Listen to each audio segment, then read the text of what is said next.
All right. And we are live. I'm old, man. Here I am sitting with Kevin Galerno. Hello. We're going to shoot a podcast in our new little setup here. Studio. Little studio, yeah. Can't show the above. We just got to show the good parts. Don't want to show you what little bright. We got a little light up here. Cool little 1972 goal light. That was what they used actually as... No, I'm just kidding. But we're going to go live here in a little bit. We got a cool call in today. We're going to try our new feature with our new board we got here, new mixer. We're going to get a phone call in with Mike McCarron of the Montreal Canadiens, who's playing in Laval. Unfortunately, he's injured right now. But we're going to get him on the line and hopefully get a good conversation with him about how it's going and what the season's been like and life in the NHL last year, life in the AHL this year, and get some good feedback from him on how his journey's been so far. So we'll put our headsets on here and get going, and we'll get started. So hopefully you guys can tune in. If you check us out, obviously on YouTube at National Skill Development Association, or on Instagram at NSDA Hockey. We've got a bunch of stuff on there, a lot of cool videos, a lot of other episodes of podcasts. So definitely check us out, and hopefully we see some new subscribers. Thank you. It's not recording. Perfect. it's still recording, yeah. Oh, it is. Oh yeah. Never go off here. There we go. Always live. Always on. Yeah.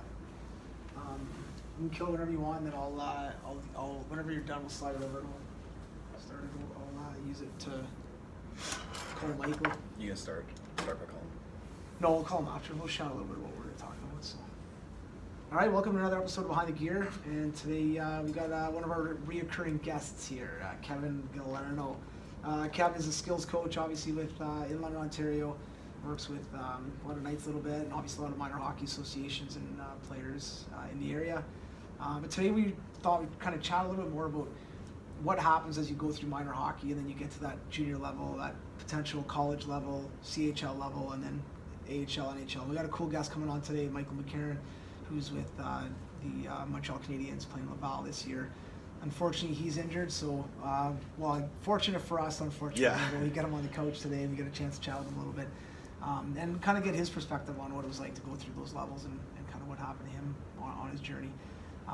But for you, I mean, obviously you kind of talked a little bit about your story before, but what are some of the things that you noticed as you were going from minor hockey to that jumping into like even minor midget and then into junior? Do you remember kind of that, how different it was when you made them, when you kind of made that jump?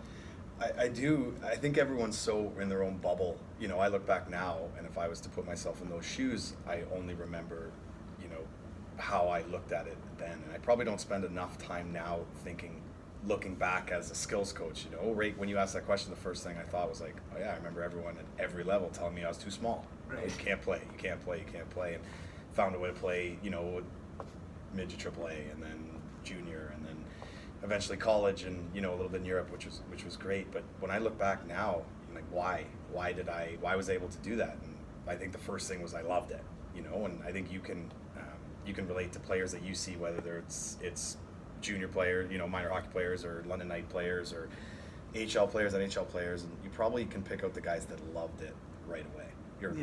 Love it, and not to say that NHL players don't love it. I think some might love the money, and some might love the game, some really love the game. But I think the biggest thing that I look back on now is I loved trying to always get to that next level.